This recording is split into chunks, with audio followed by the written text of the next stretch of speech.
Select हुआ मैं, तो इनिशियली बहुत लो होता था प्रहार बैच में, मतलब सारे टेस्ट में लास्ट में आता था। तो फिर मैं बोला हटाओ साला हर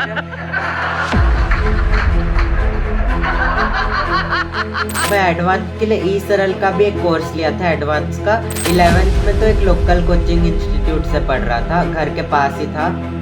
मतलब क्योंकि 11th में इतना सीरियस नहीं था, बस ट्राई कर रहा था बोर्ड से अच्छे से निकल जाए, हो जाएगा। 11th में तो मजा मस्ती कर रहा था।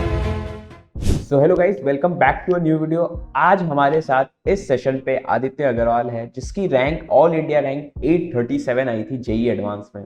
तो आपके जितने भी क्वेश्चंस हैं, क्योंकि मैंने एक पोस्ट किया था जिसमें आपने बहुत सारे क्वेश्चंस पूछे थे, सारे के सारे क्वेश्चंस हम आज आदित्य से पूछेंगे। चलो स्टार्ट करते हैं सेशन। तो आदित्य, आप अपना थोड़ा सा इंट्रोडक्शन दे दो इन बच्चों को। So hello guys, myself Aditya Agarwal from IIT Kharagpur, first year undergraduate. इस साल जेई एडवांस 2022 में मेरा ऑल इंडिया रैंक 837 आया और फिलहाल मैं अभी बीटेक परस्यू कर रहा हूँ कॉलेज में। ठीक है, तो पूछना तो बहुत कुछ है, तो सबसे पहले हम स्टार्ट करते एकदम स्टार्टिंग से, ठीक है? तो 9-10 से स्टार्ट करते थे। लाइक 9-10 तक कैसा था प्रिपरेशन? सोचा था आईआईटी करना है या फिर क्या अलग प्लान था? नहीं, ऐसे तो कुछ प्लान नहीं था, बट आईआईटी के बारे में पता भी नहीं था मेरे को।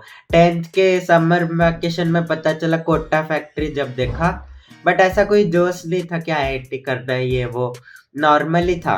मैं तो सोचा था कि कॉमर्स लूंगा, बट फैमिली फोर्स की तो साइंस ले लिया, पीसीएम। देन उसके बाद नॉर्मल ऐसे चलता रहा। 11th के लास्ट तक भी सीरियस नहीं था। 12th के स्टार्टिंग से सीरियसली पढ़ा आईआईटी के लिए कि हाँ आईआईटी में सिलेक्ट होना है। तो 11th मतलब आपने प्रिपरेशन कहाँ से की थी? कोचिंग कौन सी थी? 11th में तो एक लोकल कोचिंग इंस्टीट्यूट से पढ़ रहा था, घर के पास ही था। मतलब क्योंकि 11th में इतना सीरियस नहीं था, बस ट्राई कर रहा था बोर्ड शूट से अच्छे से निकल जाए, हो जाएगा। 11th में तो मजा मस्ती कर रहा था। 12th में सीरियसली पढ़ा। तो 12th में ऑप्शन था मेरे पास, या तो अच्छे कोचिंग इंस्टीट्यूट जाऊं या तो मतलब ऑनलाइन ही कुछ प्रीफर करूं, क्योंकि लोकल कोचिंग इंस्टीट्यूट मेरे को लग रहा था कि जेई लेवल का नहीं आ रहा है content.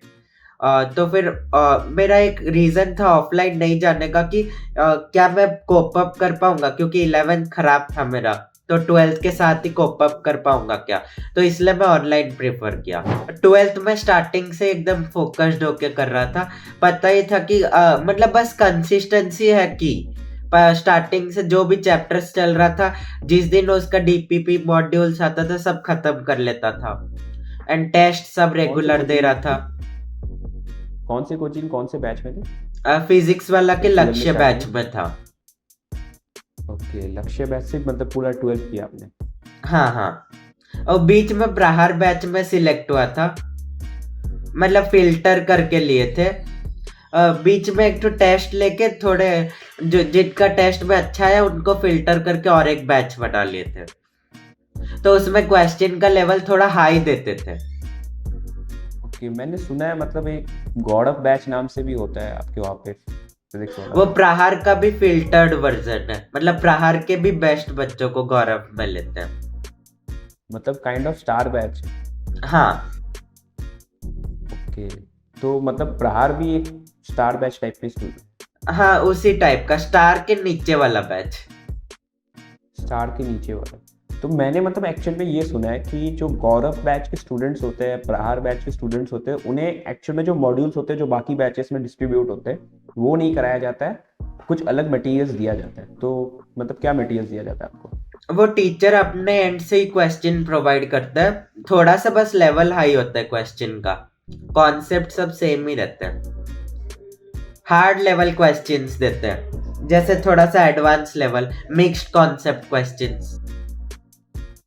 Okay, mixed concept level. और लाइक ऐसा सुना है मतलब फिजिक्स वाला के जो मॉड्यूल्स है ना वो एनफ नहीं है, तो मतलब आप भी क्या फिजिक्स वाला के मॉड्यूल सॉल्व किए या फिर आप जो टीचर्स जो हार्ड लेवल कॉन्सेप्ट क्वेश्चन देते थे उसी पर डिपेंडेंट थे? प्रहार बैच के हार्ड लेवल क्वेश्चन तो होते नहीं थे मेरे से बिल्कुल, मतलब मुश्किल होता था बहुत, 10 में से 1-2 ही होते थे, तो फिर छोड़ दिया उसको। मैं फिजिक्स वाला के मॉड्यूल्स ही कर रहा था और प्रीवियस ईयर क्वेश्चन पे बहुत अच्छा फोकस किया था। तो इन शॉर्ट अगर मैं पूछूं, आपने जेई मेंस के लिए पर्टिकुलरली क्या मटेरियल फॉलो किया? जेई मेंस के लिए लास्ट 4-5 ईयर के प्रीवियस ईयर क्वेश्चन अच्छे से किया था पूरा एकदम, मतलब 2-3 बार कर लिया था सारे चैप्टर्स के, और मॉड्यूल्स के लेवल 2 लेवल 1 यही सब बेसिक बेसिक प्रीवियस ईयर ही मेन फोकस था, क्योंकि लास्ट 4-5 साल में हर चैप्टर के around 50 to 60 previous year question है जेई मेंस लेवल के ही, और वही बेस्ट सोर्स है क्योंकि एनटीआई डिजाइन किया है, उसमें सारा टाइप कवर हो जाता है, तो उसको अच्छे से कर लेने से बहुत कॉन्फिडेंस मिलता है। मैंने सुना है कि आपके 120 130 इस टाइप में आते थे मॉक पेपर्स में, और फिर आपके डायरेक्ट जेई मेंस पे 230 240 तक स्कोर, ये कैसे पॉसिबल हुआ? जैसे कॉन्स्टेंटली 120 130 ऐसा नहीं आता था, लो एक बार हो गया था बीच में, बट मतलब देखो नॉर्मल ऐसे ज्ञान बांटना बहुत इजी है, लो हो जाएगा तो सेल्फ मोटिवेटेड रहो, हाई हो जाएगा, बट उस टाइम पे बहुत दुख लगता है कि साला इतना मेहनत कर रहा है फिर उसके बाद भी रिजल्ट नहीं आ रहा, मतलब उस टाइम कुछ सोचने का इच्छा नहीं होता, तो उस टाइम थोड़ा सा एफर्ट करके खुद को संभालने का होता है, मतलब ऐसे सोच सकते हो कि सब इस टाइप पे डीमोटिवेटेड है, हम लोग थोड़ा सा और एफर्ट करेंगे तो सबके आगे एक एज मिल जाएगा हम लोग को, तो बस वही अब तब से मैं थोड़ा सा अच्छे से देखा कि एनालाइज किया कि क्या चीज में गलती कर रहा, कौन सा चैप्टर, कौन सा सब कॉन्सेप्ट, वही सब, तो वो सबको लिस्ट डाउन किया था। सपोज एक बार कैंडी ज़ेरो में गलती हुआ तो 10-15 मिनट लगा के उसका कॉन्सेप्ट रिवाइज कर लिया, 2-3 प्रीवियस ईयर प्रैक्टिस कर लिया, तो फिर वो सही हो गया, नेक्स्ट बार वो गलती नहीं हुआ। वैसे ही गलतियों से सीखते सीखते बहुत अच्छा हो जाता है, मतलब लास्ट में अगर हम लोग अपने मिस्टेक्स को ही बस मिनिमाइज करें तो बहुत अच्छा स्कोर आ जाएगा। ओके, और अगर मैं पूछूं एडवांस के लिए पर्टिकुलरली, तो एडवांस के लिए आपने क्या मटेरियल फॉलो किया? क्या फिजिक्स वाला पे ही डिपेंडेंट थे या फिर कोई अलग कोचिंग या फिर मटेरियल्स? फिजिक्स, अब मैं एडवांस के लिए ई सरल का भी एक कोर्स लिया था एडवांस का, और वैसे तो देखो मटेरियल दोनों ही दे रहे थे, फिजिक्स वाला और ई सरल, बट मैं कोई भी मटेरियल नहीं कर पाया क्योंकि टाइम ही नहीं मिला मेरे को, 1 महीना था, मैं प्रीवियस ईयर अच्छे से किया, लास्ट 10 ईयर्स एडवांस के क्वेश्चन एकदम बैठ के लास्ट तक आंसर निकालने तक अच्छे से सॉल्व किया, मतलब मैं पहले तो सोचा था कि वो करके फिजिक्स वाला के भी कर लूंगा, बट वही करते करते टाइम खत्म हो गया, फिर एडवांस ही आ गया।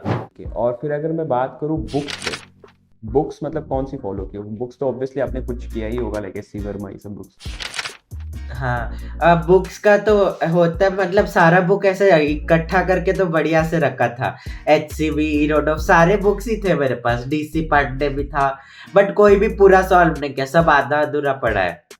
मेरा मेन मैं तो बोल रहा हूँ, मेरा मेन मोटो ही था मॉड्यूल प्लस प्रीवियस ईयर को अच्छे से करना, प्रीवियस ईयर क्वेश्चन तो एकदम पी गया था मैं, मतलब इतना अच्छे से प्रैक्टिस कर लिया था कि वो क्वेश्चन दिखते ही उसका टाइप समझ जाता था मैं, टाइप समझ में आने लग जाता है। हाँ मतलब एक बार क्वेश्चन पढ़ते ही वो समझ आ जाता था कि ऐसे ऐसे करना है। अभी जो बच्चे हैं उनका जेई मेंस हो गया है फर्स्ट अटेम्प्ट, हाँ, और अगर वो अब एडवांस के लिए प्लान कर रहे हैं, एडवांस के लिए 4 मंथ है, तो अगर वो अपने पीवाईक्यूज पे अच्छे से फोकस कर ले तो उनका हो जाएगा, है ना? हाँ, जैसे प्रीवियस ईयर करने से मेंस तो पक्का से निकल जाएगा, मतलब ये 100% एश्योरेंस है, क्योंकि मेंस में ज्यादा घुमाते नहीं है, एडवांस में थोड़ा सा घुमाते हैं, तो एडवांस में मैं बोलूंगा प्रीवियस ईयर को खुद से सॉल्व करो लास्ट तक, मतलब ट्राई करो कि वो थिंकिंग एबिलिटी बढ़े, और मेंस के लिए तो अगर सपोज प्रीवियस ईयर नहीं भी हो रहा, 10 में से 3-4 हो रहा है ना, तो भी चलेगा, सारे 10 के 10 का अप्रोच याद रखो, तो नेक्स्ट बार वो गलती नहीं होना चाहिए, तो जेई मेंस प्रीवियस ईयर से आराम से निकल जाएगा, एडवांस में प्रीवियस ईयर करने से थिंकिंग स्किल बढ़ेगा, वो इम्पोर्टेंट है एडवांस में। और ये बताना कि आप कितने घंटे पढ़ते थे, सच सच बताना, ठीक है? घंटे तो मेरा सिटिंग आवर्स बहुत प्रॉब्लम था, सिटिंग आवर्स का मैं बैठ ही नहीं पाता था सही से, 2 घंटा पढ़ा फिर डिस्ट्रैक्ट हो जाता था, तो वही है, बस कंसिस्टेंट था, मैं डेली 8 घंटा के आसपास पढ़ लेता था, ऐसे कोई दिन लंबा स्ट्रेच नहीं लिया, मेरा पूरा क्लियर था एकदम, कि खाली खेलूंगा तो जेई के लिए, बोर्ड से मेरे को फर्क ही नहीं पड़ता था, अब पास भी हो जाओ तो चलेगा। फैमिली को पड़ता था बट मैं बोल दिया था कि जेई होगा नहीं तो बोर्ड्स होके भी क्या हो जाएगा, मेन चीज पे टारगेट करो ना। तो मैं जेई के लिए पढ़ रहा था, बोर्ड्स अपने आप अच्छा हो गया। मैथ्स फिजिक्स केमिस्ट्री क्या ही है बोर्ड्स का जेई के सामने, तो वो अपने आप अच्छा हो गया। बोर्ड्स के तो बहुत सारे किस्से भी है, लास्ट में ही जाता था मैं, मतलब वही असाइनमेंट्स लैब वैब ये सब के सबमिशन में। तो आपकी स्कूलिंग भी थी मतलब? हाँ स्कूलिंग थी 12th में, बट फॉर्चुनेटली कैसे बंद मैनेज था किया? वो, क्योंकि कोविड था तो बहुत टाइम मिल गया हम लोग को प्रिपरेशन में। लास्ट में खुला था प्री बोर्ड्स और लैब असाइनमेंट्स ये सब के सबमिशन के लिए। तो जब मैं स्कूल में जाता था, टीचर पहले बोलता था कि कौन है आदित्य अग्रवाल, क्योंकि मेरा सब में हाईएस्ट आता था, तो पहले अप्रिशिएट करता था। बट सारे लैब असाइनमेंट्स किसी में भी मेरा रिकॉर्ड अच्छा नहीं है, सब में लेट सबमिशन, किसी में नो सबमिशन, यही सब, तो बाद में बहुत गाली देते थे। मतलब सबसे केयरलेस बच्चा था बस क्लास में। और फिर आप कौन कौन से टीचर से पढ़ रहे थे? टीचर्स तो बहुत सारे, मतलब ऑलमोस्ट सारे टीचर्स, फिजिक्स वाला के ऑलमोस्ट सारे टीचर्स, फिर यूट्यूब में भी छांट छांट के पढ़ा था, बहुत सारे टीचर्स से अगर अच्छे मैं से पूछूं पढ़ा था। मेनली स्टार बैच में कौन से टीचर हाँ थे? मेनली स्टार बैच में राजीव सर और आशीष सर मैथ्स के लिए, फिजिक्स के लिए विनय सर, राजवंत सर, और केमिस्ट्री के लिए रोहित अग्रवाल सर, अमिताभ सर और आशुतोष सर, यही सब से। आपका मतलब टाइम टेबल क्या रहता था एकदम मॉर्निंग से लेके रात तक का? ऐसा कोई फिक्स टाइम टेबल नहीं था, जो सुबह उठ के लिख लेता था कि इसका इतना क्वेश्चन, इसका इतना क्वेश्चन, इसका इतना क्वेश्चन कर रहा है, और उसका 70-80% ट्राई करता था खत्म हो जाए डे एंड तक। आपने शायद खुद से अपना यूट्यूब चैनल भी स्टार्ट किया ना? हाँ ओके, तो गाइस अगर आपको नहीं पता है, आदित्य ने अपना खुद का यूट्यूब चैनल भी स्टार्ट कर दिया, जिसमें अभी इसने एक बहुत इंपॉर्टेंट वीडियो भी अपलोड कर दी है, और ऐसे वीडियोस आते रहेंगे इसके चैनल पे। हाँ तो अगर आपको भैया के साथ कनेक्ट होना है, उनसे ही बात करना है कि कैसे उन्होंने किया, तो आप चैनल सब्सक्राइब करके, जो कि डिस्क्रिप्शन में आपको लिंक मिल जाएगा, वहाँ से भैया से कनेक्ट हो सकते हो, एंड फिर जो भी बातचीत करनी है वो भी कर सकते हो। ऊपर से भैया के जो भी नोट्स है वो मैं टेलीग्राम ग्रुप पे अपलोड कर दूंगा, वहाँ टेलीग्राम ग्रुप से आप वो डाउनलोड भी कर सकते हो, ठीक है? लिंक सारे डिस्क्रिप्शन में मिल जाएंगे।